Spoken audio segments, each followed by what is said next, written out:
semua, apa kabar? Pada video kali ini, kami akan membahas kerusuhan yang terjadi pada One Piece chapter 941. Akhirnya, setelah sekian lama kita dibuat penasaran dengan sosok dari Witching Horboy, dan kini Oda Sensei telah mengungkap siapa identitas asli dari orang ini. Tak hanya itu, kericuhan di penjara Udon juga semakin parah. Ditambah lagi, Brook akhirnya bertemu dengan Zoro dan juga Hiyori. Nah, bagaimana keseruan dari One Piece chapter 941? Mari kita bahas bersama-sama.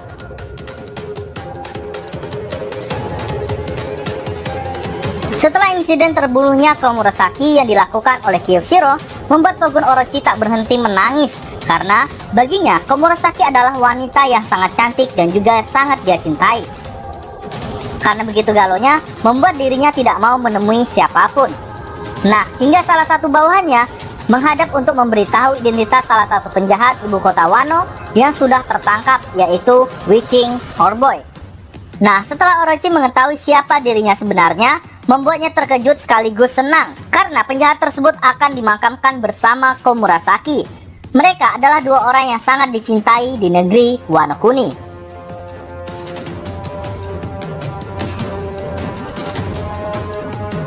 Saat ini Queen sedang berduka setelah Kaido memberitahu kepadanya bahwa Komurasaki telah mati. Tentu saja sebagai penggemar sejati Komurasaki dan mengetahui dia telah meninggal membuat Queen shock berat. Ditambah lagi melihat Luffy dan kakek Hyo kini terlihat jauh lebih gendut daripada sebelumnya. Hal itu kembali membuatnya terkejut dengan ciri khasnya sendiri. Jika saja Queen mengetahui penyebab Luffy dan kakek Hyo menjadi gendut karena telah memakan makanan favorit miliknya, tentu saja hal ini akan membuatnya murka dan akan menghajar Luffy. Selain itu, hal fatal lainnya yang dilakukan Luffy dengan memakan makanan tersebut adalah saat ini Big Mom sudah berada dekat dengan penjara Udon dalam keadaan yang sangat lapar. Seperti yang kita tahu bahwa saat Big Mom kelaparan akan membuatnya sangat berbahaya. Ditambah lagi, jika saat ini makanan yang dia cari tidak ditemukan karena dimakan Luffy. Oleh karena itu, Luffy akan dalam bahaya.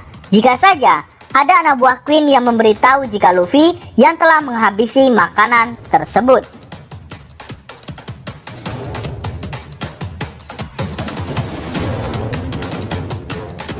Sutenmaru yang menjadi salah satu pengawal Oden terdahulu dan kini menurut Kinemon dia adalah salah satu orang yang penting dalam misi pemberontakan melawan Kaido nantinya.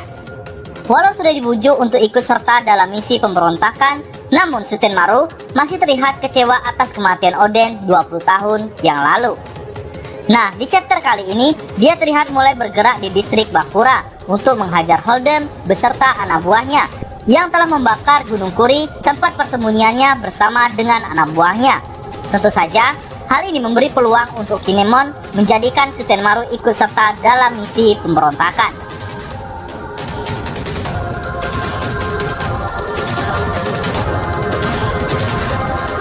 Sejak awal, kami curiga jika Tonoyasu ada hubungannya dengan pencuri harta orang kaya di ibu kota Wano Kuni, karena terlihat dari fisiknya yang begitu mirip.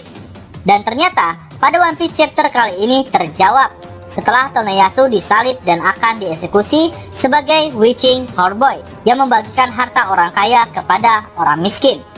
Semasa mudanya, Tonoyasu adalah orang yang dekat dengan Kozuki Oden dan loyal sebagai bangsawan Wano. Hal inilah yang menjadi alasan mengapa Yasu mengenali simbol yang disebarkan Kinemon di penjuru negeri Wano. Namun, sepertinya sebagai bangsawan Wano, dia sudah siap untuk mati saat ini di depan orang-orang yang masih mengagumi dirinya.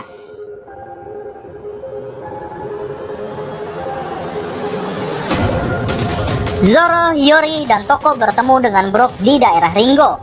Nah, Brook memberitahu informasi bahwa saat ini Witching Horboy telah ditangkap. Sontak membuat Hiyori dan Toko terkejut dan memberitahu bahwa Witching Horboy adalah Yasu, orang yang Zoro kenal dan ayah dari Toko. Tanpa berpikir panjang, Toko langsung pergi ke sana dan disusul oleh Zoro dan lainnya. Walaupun keadaan Zoro belum begitu pulih, namun tampaknya Zoro mau tidak mau akan terlibat dalam pembebasan Yasu. Begitu juga dengan Lau yang juga akan pergi ke sana untuk menyelamatkan anak buahnya. Tentu saja pembebasan Yasu ini akan berjalan dramatis nantinya. Oke, sekian dulu pembahasan kali ini. Jika nakama menyukai video ini, jangan lupa untuk like dan tentunya subscribe agar tidak ketinggalan video-video kami selanjutnya. Salam nakama.